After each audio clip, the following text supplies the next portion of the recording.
کوئی مانے یا نہ مانے، طاقت اور جبر سے لوگوں کو وقتی طور پر رائے بدلنے پر مجبور کیا جا سکتا ہے، سوچ نہیں بدلی جا سکتی۔ اگر ایسا ہوتا تو آج ذوالفقار علی بھٹو کا کوئی نام لیوا نہ ہوتا، بھٹو زندہ نہ ہوتا۔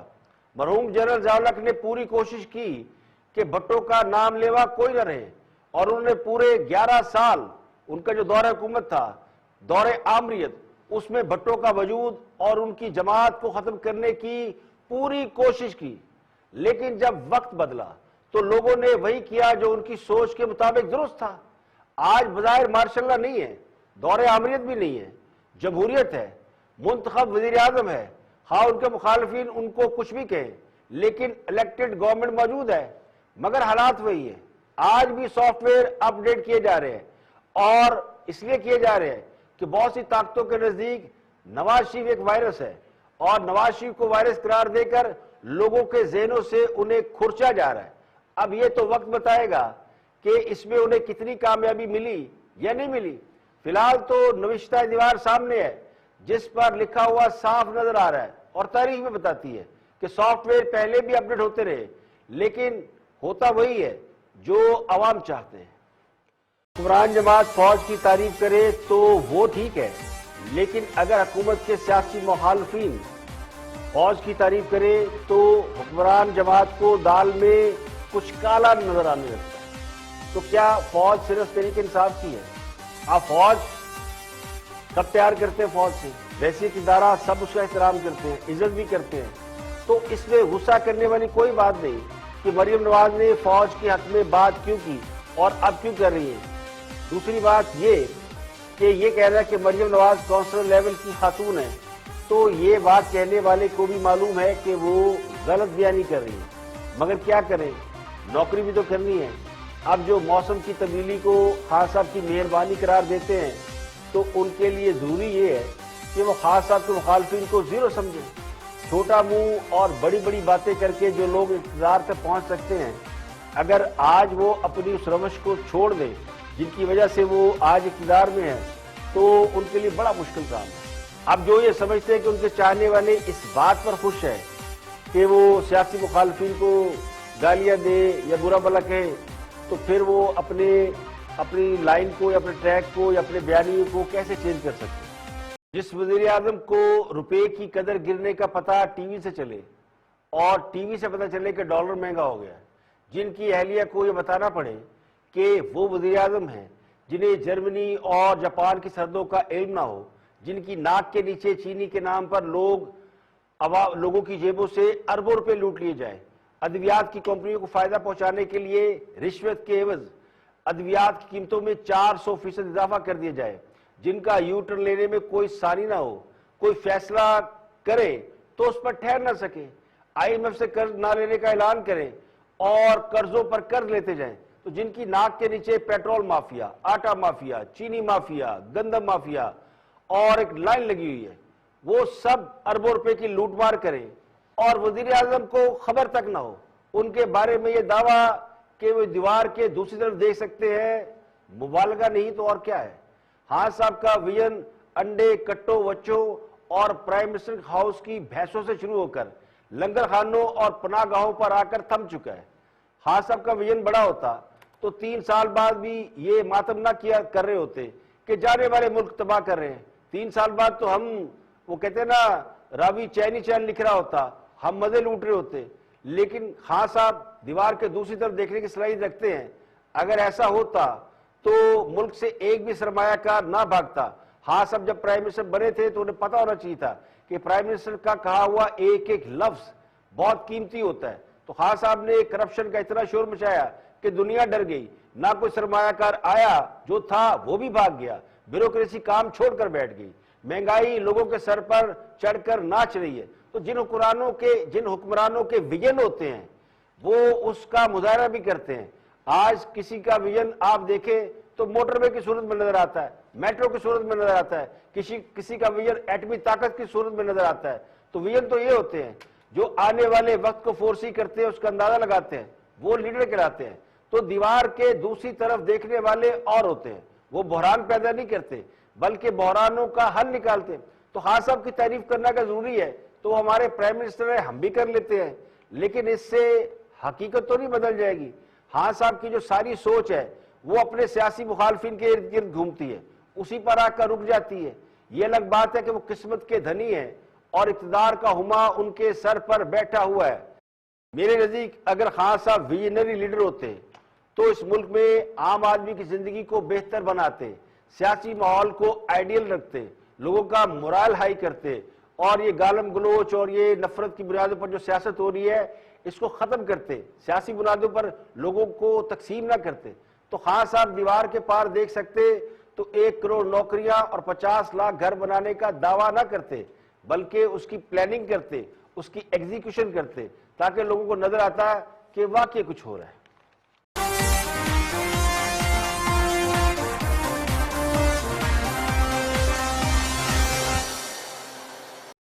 جو سیاستدان جوتوں سے ڈر جائے، گالیوں سے ڈر جائے یا گھبرائے، اس کا سیاست میں کوئی کام نہیں۔ اس لیے تو خان صاحب کہتے ہیں گھبرانا نہیں۔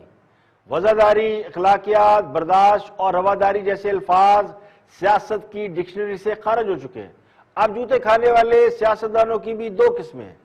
ایک وہ جو کام ہی جوتے کھانے والے کرتے ہیں، یعنی کوئی ایسی حرکت جو دوسرے کو غصہ دلا دے یا عوام اس پر اشتعال میں آ جائیں، اور دوسرے وہ جن کے خلاف پروپیگنڈا کیا جائے اور اتنا کیا جائے کہ لوگ ان سے نفرت کرنے لگے۔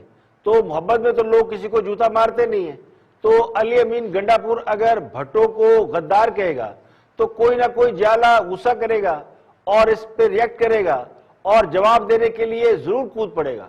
اب اس میں قصور لیڈرشپ کا ہے۔ جب لیڈرشپ آپ کی کام اینڈ کول ہوتی ہے تو لوگ بھی اسی طرح ہوتے ہیں، اور اگر لیڈرشپ اگریسو ہے اور لیڈرشپ گالیاں دے رہی ہے اور سیاسی مخالفین کے خلاف ایسی باتیں کر رہی ہے تو پھر لوگ بھی ویسے ہی ہوتے ہیں۔ تو بیچارے فالوورز، وہ تو فالوورز ہوتے ہیں، ان کا اس میں کوئی قصور نہیں ہوتا۔ تو اسمبلیوں میں تماشے بھی اسی وجہ سے لگتے ہیں اور جلسے جلوسوں میں بھی ہمیں اسی لیے ناخوشگوار مناظر دیکھنے میں آتے ہیں۔ تو اصل میں تو قصور لیڈرشپ کا ہے، جس نے اپنے ورکر کی تربیت کرنا ہوتی ہے۔ اب پہلے جو تربیت ہوتی تھی وہ جلسے جلوسوں، ریلیوں، کارنر میٹنگیں نہیں ہوتی تھی۔ اب تربیت کے پلیٹ فارمز بدل گئے ہیں۔ اب پلیٹ فارم ہے سوشل میڈیا، ٹویٹر، یہ تربیت گاہ بھی ہے اور جلسہ گاہ بھی ہے۔ جس کو چاہے آپ جوتے مارتے رہے، جس کو چاہے آپ گالیاں دیتے رہے۔ تو جب سوشل میڈیا پر یہ سب کچھ ہوتا ہے تو پھر کہیں نہ کہیں فزیکلی بھی لوگ جا کے ایسی حرکت کر لیتے ہیں۔ تو جوتا مارنا سراسر غیر اخلاقی حرکت ہے، اس کی مذمت کرنا چاہیے۔ لیکن اگر جوتا مارنے والے کا لوگ اس سے بھی شاندار طریقے سے استقبال کر رہے ہو تو پھر سوچنا پڑے گا کہ جوتا کھانے والے نے کوئی بہت ہی معیوب حرکت کی ہوگی۔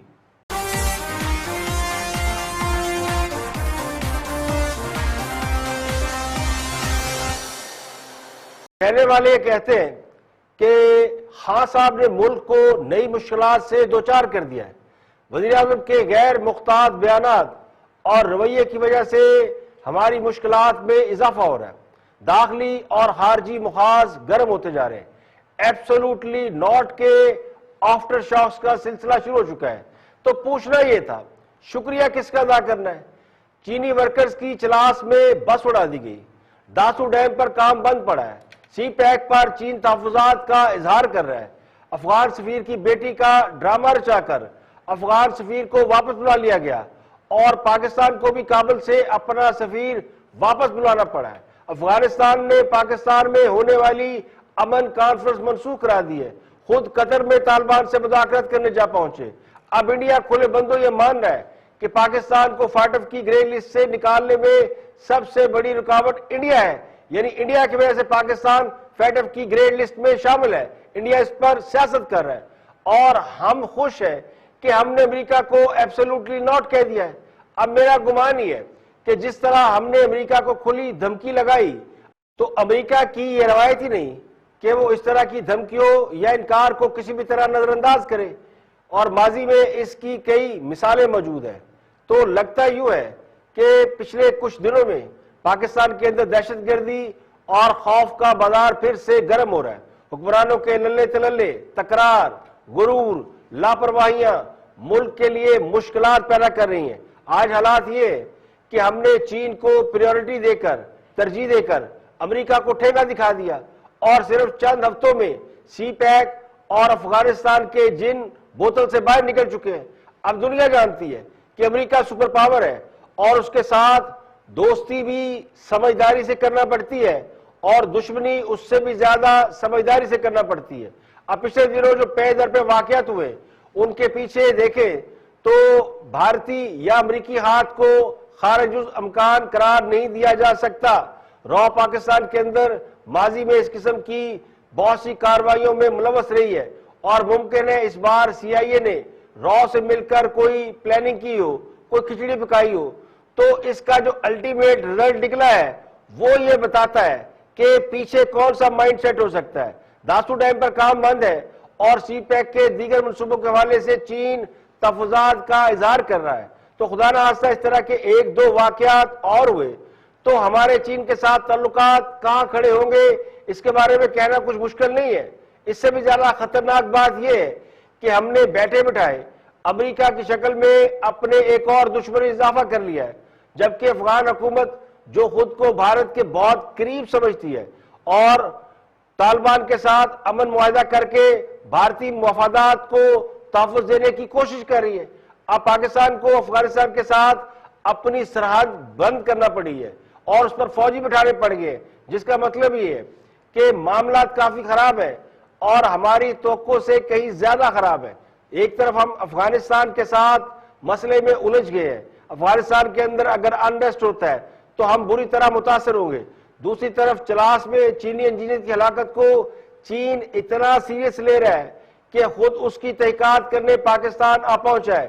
یعنی کہا چائنا سے پاکستان سرمایہ کاری آیا کرتی تھی، اب تحقیقاتی ٹیمیں آ رہی ہیں۔ تو چین یہ کہہ رہا ہے کہ اگر پاکستان دہشت گردوں کو پکڑنے میں کامیاب نہیں ہو رہا، یعنی پاکستانی ایجنسیز اگر سکسیسفل نہیں ہو رہی، تو ہماری انٹیلیجنس ایجنسیاں اور خصوصی مزائل یہ کام کریں گے۔ تو اس سے زیادہ الارمنگ بات اور کیا ہو سکتی ہے؟ چین کو اچھی طرح پتا ہے کہ ان حملوں کا مقصد سی پیک کو روکنا ہے، اور مجھے یہ بھی یقین ہے کہ چین پاکستان سے دوستی کے معاملے میں پیچھے نہیں ہٹے گا، لیکن سوال تو اٹھے گا کہ اچانک پھر سے سی پیک ٹارگٹ کیوں ہو گیا ہے؟ پاکستان کے اندر ایک دم دہشت گردی کی کارروائیاں کیوں شروع ہو گئی ہیں؟ رو کو تو ہم ماضی میں بہت سبق سکھا چکے ہیں، ناکام بنا چکے ہیں۔ نواز شریف کے دور حکومت میں ہم نے دہشت گردوں کی کمر توڑ دی تھی، لیکن اب اگر پھر سے ان کے سلیپر سیل یا خود ایکٹیو ہو گئے ہیں، اور وہ جن کو ہم نہ کر چکے ہیں اس نے کوئی اپنا مشن شروع کر دیا ہے، تو بہت سے سوال ایسے ہیں جو اس وقت سر اٹھا رہے ہیں۔ ان حملوں میں طالبان کا بھی نام لیا جا رہا ہے کہ یہ کام انہوں نے کیا، لیکن حقیقت کچھ بھی ہو، مگر اس بات سے انکار نہیں کیا جا سکتا کہ ہم نے بیٹھے بٹھائے بہت سے خطرات مول لیے ہیں، اور خارجہ محاذ پر ہماری لاپرواہی اور ہمارے غیر محتاط بیان کی وجہ سے خطرے کے بادل پہلے سے زیادہ گہرے ہوتے جا رہے ہیں۔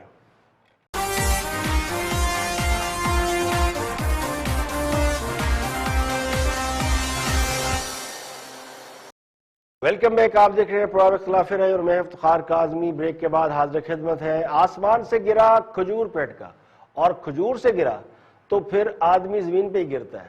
اسی طرح وفاق سے نکلے تو پنجاب میں پہنچے، اور پنجاب سے نکلے تو اللہ جانے کہاں پہنچیں گے۔ وزیر اعلیٰ پنجاب عثمان بزدار نے اپنی معاون خصوصی ڈاکٹر فردوس عاشقوان کو ان کے عہدے سے ہٹانے کا فیصلہ کر لیا۔ ذرا یہ کہتے ہیں کہ ڈاکٹر فردوس عاشقوان کو بتا دیا گیا ہے کہ وہ باصد عزت و احترام استعفیٰ دے کر اپنے گھر چلی جائے۔ تو ذرائع کے مطابق ڈاکٹر فردوس عاشقوان سے معاون خصوصی کا عہدہ اور اختیارات واپس لیے جا رہے ہیں۔ پچھلے کئی ہفتوں سے یہ خبر زیر گردش تھی کہ وزیر اعلیٰ پنجاب ڈاکٹر فردوس عاشقوان سے جان چھڑانے کی کوشش کر رہے ہیں۔ عثمان بزدار یہ سمجھتے ہیں کہ فیاض الحسن چوہان کی طرح ڈاکٹر فردوس عاشقوان کی کارکردگی بھی صرف بیان بازی کی حد تک ہے۔ کابینہ کے کئی لوگ اس بات پر اعتراض کر رہے تھے کہ ان کی وجہ سے انتظامی امور میں خاصی انٹرفیرنس ہو رہی ہے، اور ڈاکٹر صاحب کی طرف سے بہت سی پرچیاں سفارشیں موصول ہو رہی ہیں، جس کے بعد وزیر اعلیٰ پنجاب نے ان سے جان چھڑانے کا فیصلہ کیا ہے۔ تو یہ خبر ذرائع کے حوالے سے جو یہ کہہ رہے کنفرم کر رہے ہیں کہ انہیں یہ کہا گیا ہے کہ وہ وزارت چھوڑ کر سیالکوٹ جائیں اور سیالکوٹ میں ہونے والے ضمنی الیکشن کی کمپین چلائیں. اب سیالکوٹ میں بائی الیکشن ہے. ذرائع کے مطابق ڈاکٹر صاحبہ کو یہ ٹاسک دیا گیا ہے کہ اگر وہ پارٹی کو الیکشن میں کامیاب کرا سکتی ہیں تو پھر وہ واپس آ کر عہدہ سنبھال سکتی ہے. اب سیالکوٹ کے ضمنی الیکشن میں جہاں پی ٹی آئی کو اپنا امیدوار نہیں مل سکا اور وہ مسلم لیگ کاف کے امیدوار کو سپورٹ کر رہے ہیں, وہاں مسلم لیگ نون کے امیدوار کو جو ان کا ہوم ٹاؤن ہے ہرانا آسان کام نہیں. تو لگتا یوں ہے کہ نہ نومن تیل ہوگا نہ رادہ ناچے گی. تو یہ ڈاکٹر صاحبہ کی ہو سکتا ہے آخری وزارت ہو جو ان سے بہانے سے لے لی گئی ہے. وفاق میں ان کی مخالفت اس سے بھی کہیں زیادہ ہے, اس لیے خان صاحب نے انہیں وفاق سے رخصت کر کے بزدار صاحب کے حوالے کیا تھا, لیکن بزدار صاحب بھی اب ان سے لگتا ہے یہ کہ وہ تنگ آ گئے ہیں, اکتا گئے ہیں, تو انہوں نے ان کو جو ہے وہ چھٹی کرا دی ہے.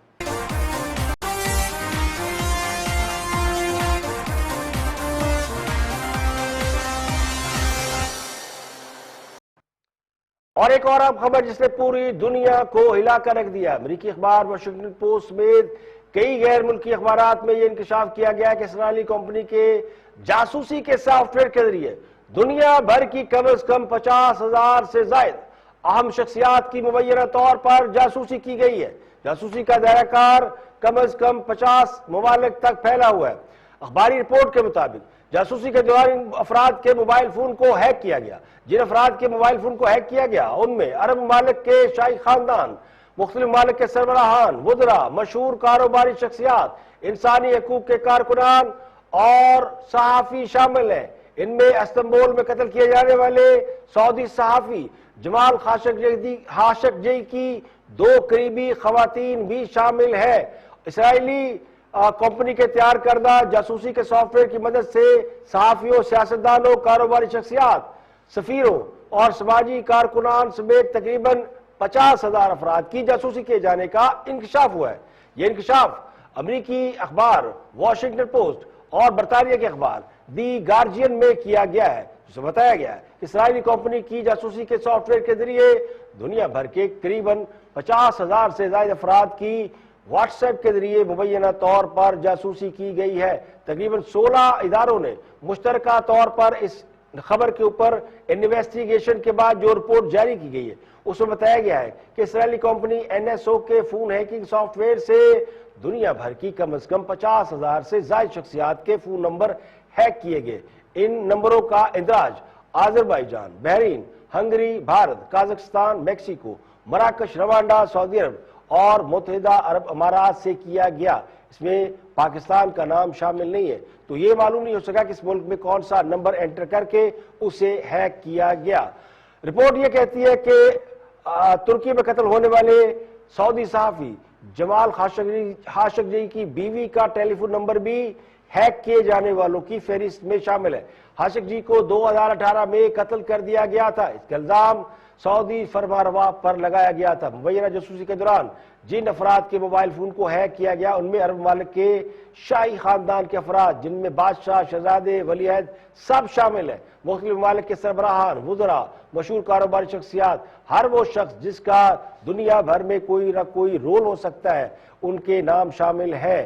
50,000 موبائل فون میں واٹس ایپ کی مدد سے یہ سافٹ ویئر انسٹال کیا گیا تھا. پھر اس میں شامل تمام نمبر کو ہیک نہیں کیا گیا, یعنی جو نمبر برآمد ہوئے ہیں اس کمپنی کے وہ نمبر جن کے بارے میں شبہ ہے کہ انہیں ہیک کیا گیا, ان میں بہت سے نمبر ایسے ہیں جن کا نام ہے لیکن انہیں ہیک نہیں کیا گیا. فرانسیسی ایجنسی جو نیوز ایجنسی ہے اس کے مطابق اس کے علاوہ Wall Street Journal, CNN, New York Time, Al Jazeera, France 24, Radio Free Europe, Mediapart El Pais, Associated Press, Le Monde, Bloomberg, the Economist, Reuters اور وائس آف امریکہ کے ساتھ کام کرنے والے متعدد صحافیوں کے فون ہیک کیے گئے. ان میں زیادہ تر تعداد بھارتیوں کی ہے. میکسیکو کے فری لانسر صحافی کا فون نمبر بھی اس فہرست میں شامل ہے جس کو بعد میں قتل کر دیا گیا. تاہم رپورٹ میں بتایا گیا اس صحافی کو اس بات کا کبھی علم نہیں ہو سکا کہ اس کی جاسوسی کی جا رہی تھی. اس فہرست میں بہت سے سربراہان مملکت ایسے ہیں جنہیں نہیں پتا کہ ان کی جاسوسی کی جا رہی ہے. ان میں کئی وزیر اعظم ہیں.